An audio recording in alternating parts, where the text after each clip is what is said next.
What's going on, guys? Matt Cole here, your local real estate professional. And today I want to talk to you about forbearance. We're going through a lot of unknowns with this coronavirus, and there may be some people out there that are displaced, that have mortgages to pay, and they want to understand what they can do to not lose their house, to not mess up their credit. And so today we're going to talk about forbearance, and we're going to talk about what that is. We're going to talk about how it'll affect you and what to expect. We're going to talk about how to start that process. And then I'm going to share my own personal story that happened in 2008 when we went through the financial crash back then. And looking back, hindsight 2020, what I would have done knowing what I know now. So, what is a forbearance? So, you're probably hearing this on the news. This is kind of a hot topic right now.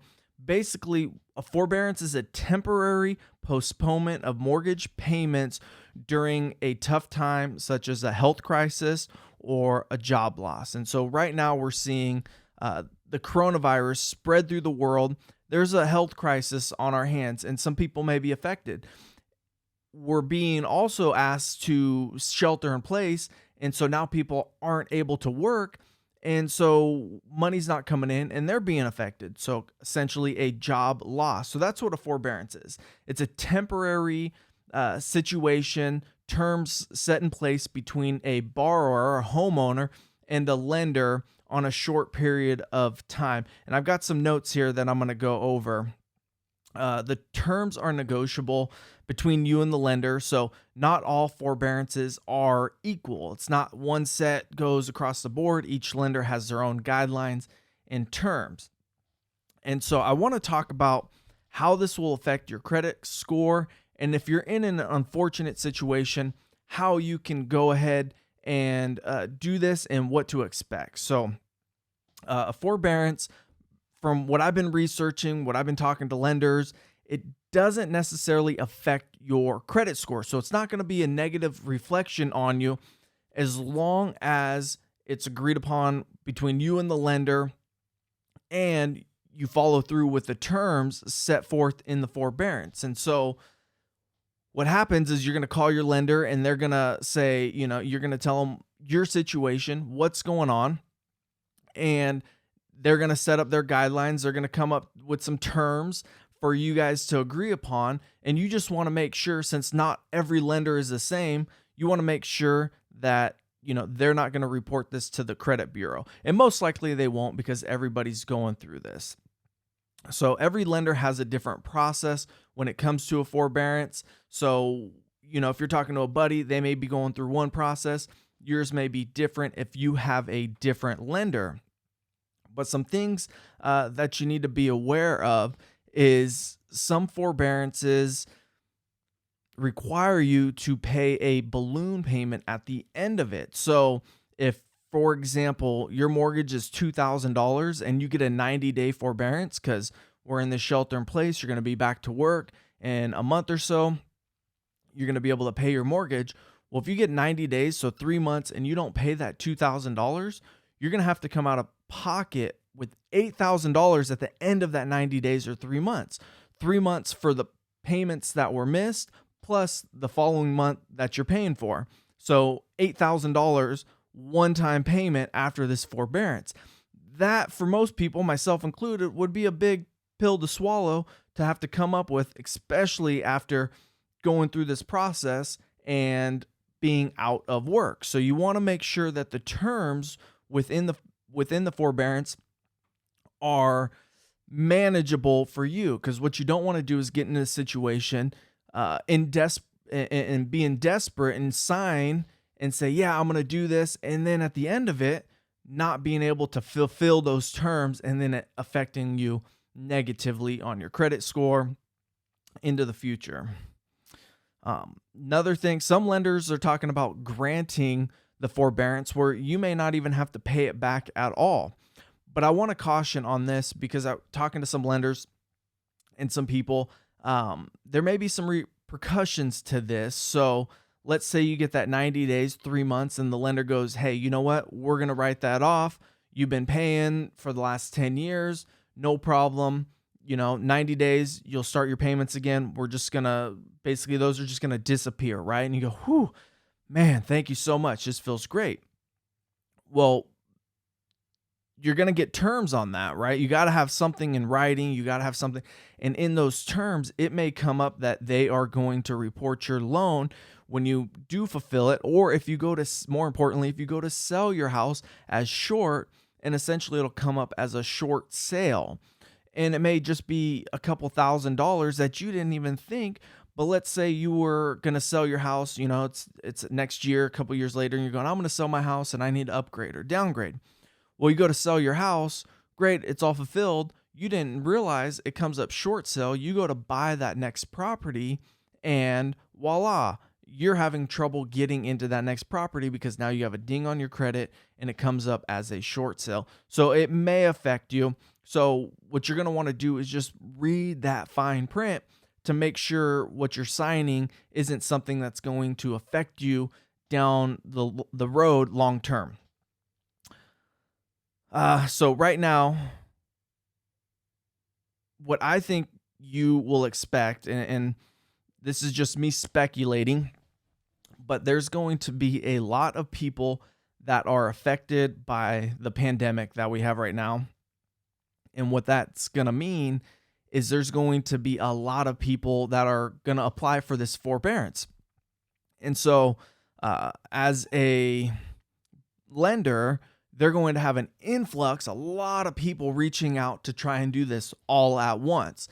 And if you've had a business or run a business or even at your job, if you get a lot of business all at once, it's kind of overwhelming. And so you got to remember, the lenders are going to get all of these requests all at once. And then the second thing is their money that they're bringing in, right? They have to pay bills. They have to service all of this debt. They're expecting this money to come in. Now, if they have a 10%, 20% of these loans that people are asking for 3 months, no payments, that's going to affect them. So they may not even be able to do it. It really depends. So right now, if you're in a situation where you've been laid off or you're out of work, you may have some money right now, but you're like, man, next month, I don't know. I would get on the phone right now. I would call your lender and start that process, because what you don't want to do is be 2 months, 3 months from now trying to start it when everybody else tries to start it, right? Most people will procrastinate. And so you want to be out in front of them if you foresee this, if you have to do this. You don't want to do this if you don't have to do this. This isn't free money. This isn't a free way. Like, there's consequences. It needs to be paid back. This is just to help you go through a hardship, go through a hard time.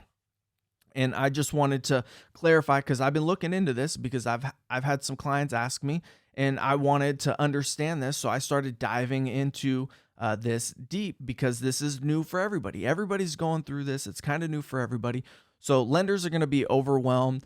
And if they have a surplus or influx of people calling for this forbearance, it's going to affect their bottom line. It's going to affect lending, them to be able to lend money because they don't have money coming in. So there's a lot of consequences if a lot of people do this at once. That affects everything. We're all connected in this. So if you do reach out to your lender and it feels like they're a little short, or they're, oh my God, they're overwhelmed, they don't know the process, you got to understand you're a partner with your lender, and they truly want to help you, but they may be getting an influx of people on their end. So just be patient and work through the process. And so, like I was talking about, how to start it. And it's basically just giving your lender a call or going on the website. I'm sure most of them are getting this forbearance, this situation up on their sites. They're preparing for it because they're seeing the unemployment numbers. They just came out again this morning that I saw 6.3 million people filing for unemployment, when just 3 weeks ago, the weekly filing was 280,000. So we went from 280,000 to 6.3 million people filing for unemployment. A lot of those people are going to go back to work, but they're going to be suffering short term, and it's going to affect a lot of people. So if you're one of those people, and you have a mortgage, you're going to want to really understand this and dive into it. Call your lender. That's going to be your best resource because they're going to be the ones that have the terms. They're going to be the ones that can say, yes, we can do this. No, sorry, we can't do this. So you're going to want to call them first and foremost. And so, third thing is, you know, they might not be as lenient if you have a lot of equity in your house, right? So forbearance is a way for the lender to help you in a sense because you're going through hardship. But if they get an influx of people coming in, and they want to do this, let me back up. They want to do this to avoid the foreclosure process. So let's say you're out of work for a couple months. Instead of going, okay, we're going to start the foreclosure process, to going, okay, we're going to communicate with you. We're going to give you a little bit of time to get us paid. We're going to do this forbearance, but it helps them and it helps you. In this situation, if they get a lot of people that are filing, well, they may not be able to grant everybody and they may start picking and choosing. And this is me speculating. Just if I was running a business, I would be looking at these things because, you know, you have to run a business and do it in a way that makes it so you don't go under.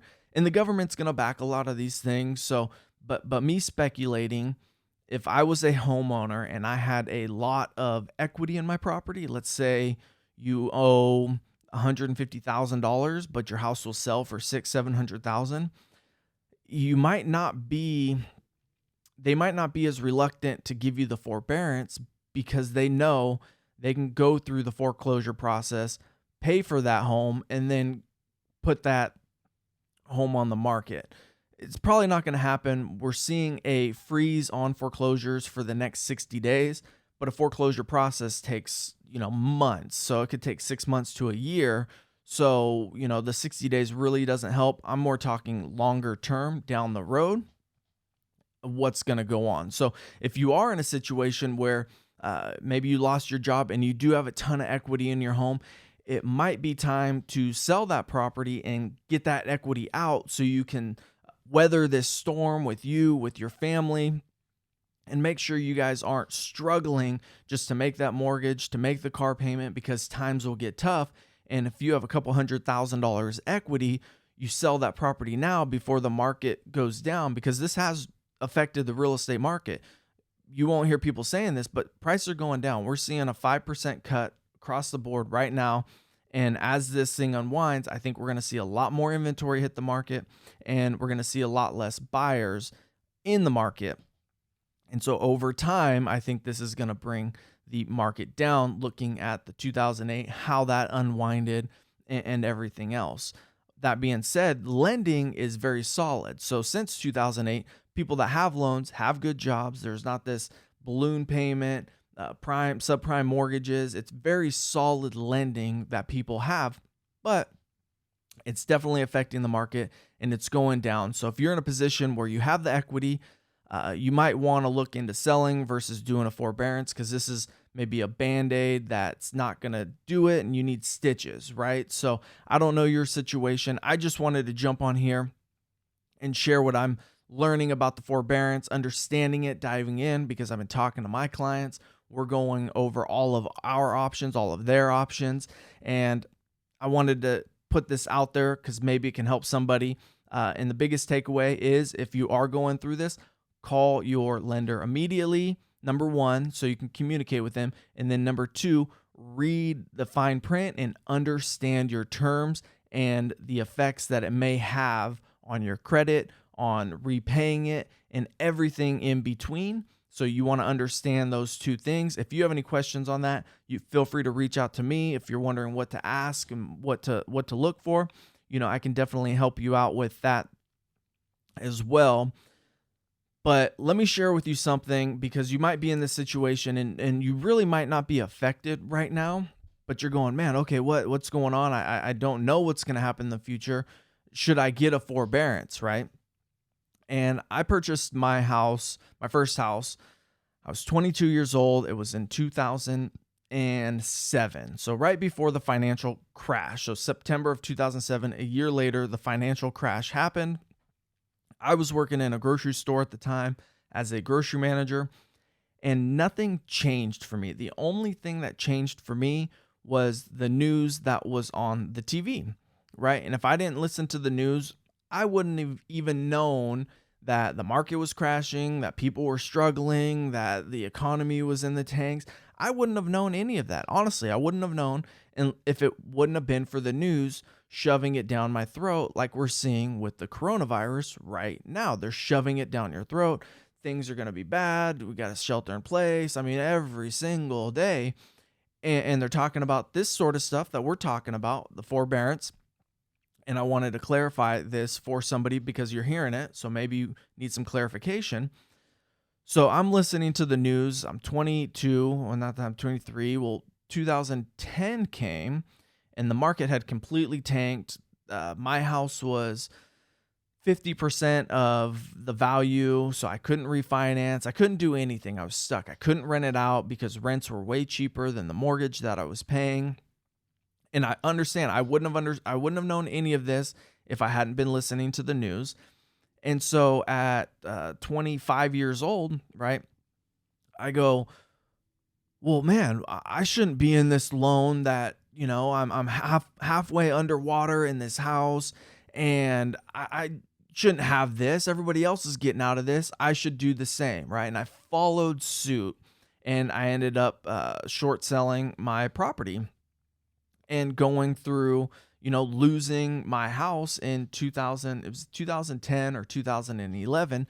By the time they took the keys back, took possession back of the property.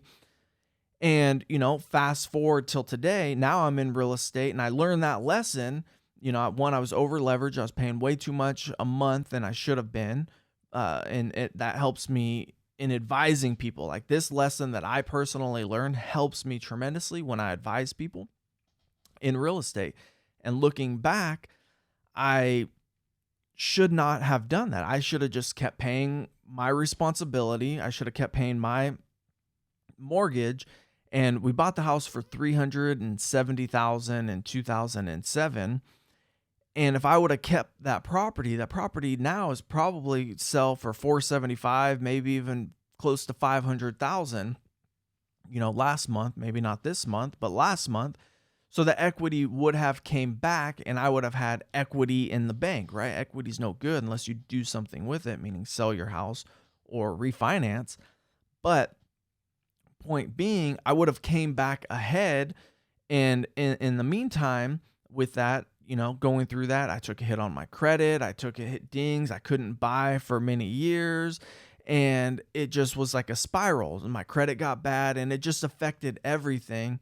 But if I would have just got all the noise out of my head, not listened to the news, I would have been much, much better off just staying the course, following up with my responsibilities, what I said I would take care of, and paid that. And I would think I would have been in a much better position if I would have done so with that house, with my real estate portfolio, because I wouldn't have been so affected negatively with my credit. And so, looking at forbearances, it's not near as bad as, short sale or foreclosure, but there may be some consequences to it.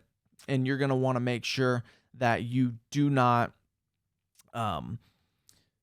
get yourself into a situation where you look back a year, 2, 3 years from now and go, man, I wish I wouldn't have done that.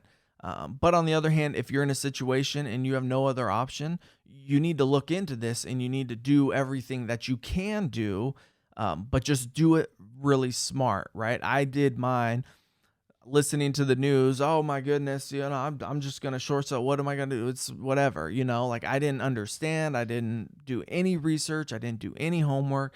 And it came back to really haunt me.